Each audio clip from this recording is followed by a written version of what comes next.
কততম মায়ের? এটা বর্ধমান মুচিপাড়া সারদা আশ্রম। আজকে সারদা মায়ের 173তম জন্মতিথি দিন নয়, যেই জন্মতিথিতে আমরা একটু উৎসব করছি, পালন করছি মায়ের জন্মদিনটা। ভক্তরা এসছেন, সবাই আপনারা দেখতেই পাচ্ছেন। চলবে সারাদিন এরকম। সকাল থেকে ভোরবেলা বেদ পাঠ হয়েছে, গীতা পাঠ হয়েছে, তারপরে চণ্ডী পাঠ হয়েছে।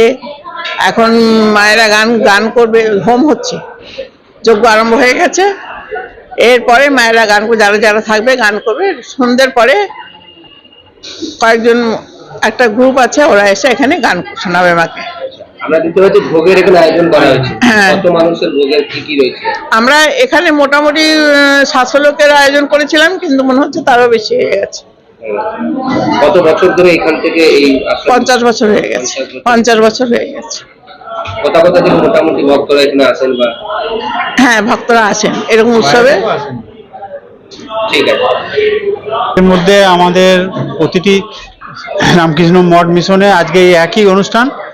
অতএব আমাদের এখানকার মাতাজি বা এই আশ্রমের সঙ্গে যে সমস্ত সকল ভক্ত মায়েরা বা মানে গুরু ভাইরা যারা সব যুক্ত, সকলেই আসেন, উপস্থিত হন বা ভোগ প্রসাদ নিয়ে সবাই যান আর কি এখান থেকে।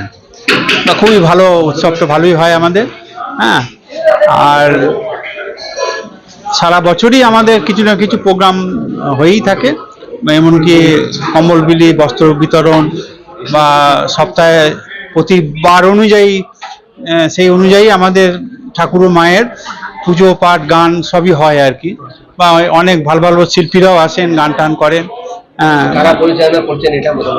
আমাদের এই মা সারদা মায়ের, রামকৃষ্ণ সারদা মায়ের ভক্ত মন্ডলী নিয়ে কমিটির একটা আছে, সেই কমিটি আমরা, তার সঙ্গে আমিও যুক্ত আছি।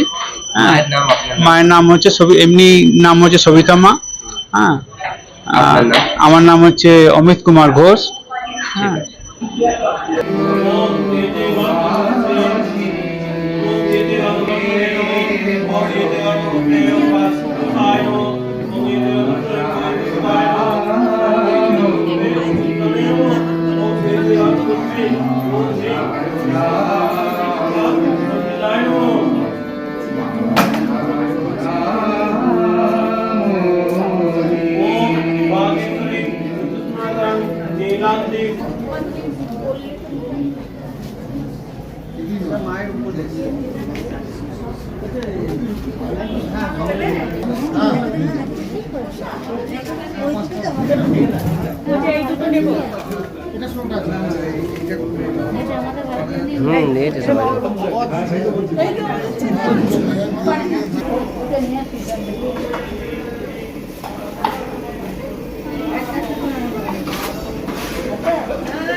ঠিক আছে।